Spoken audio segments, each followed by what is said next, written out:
Hello gas, অনেক তো হলো আশীর্বাদ খাবার, এখন আমাকে বাড়ি যেতে হবে। তো গ্যাস আমি সকাল সকাল স্নান করে এখানে রেডি হয়ে নিয়েছি।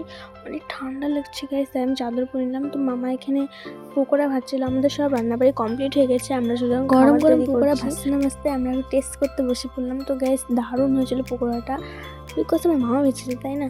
তো গ্যাস মা এখানে রেডি হয়ে নিয়েছে, তো আমিও রেডি হয়ে খেতে বসে পড়েছি। মেনুতে ছিল ডাল, মাছ, পাঁপড় ভাজা, পকোড়া।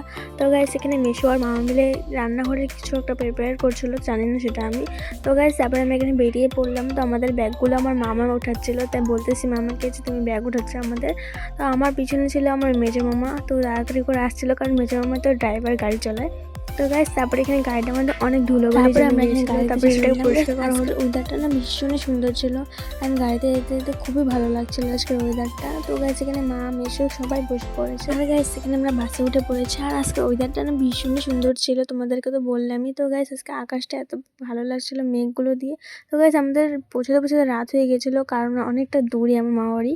তো গাইস তোমরা চ্যানেলটাকে সাবস্ক্রাইব করো, বিয়ের ভিডিও দেখতে হবে তো, মেনু সবই শেয়ার করবো তোমাদের সাথে। বাই বাই গাইস, দেখা হচ্ছে নেক্সট ভিডিও।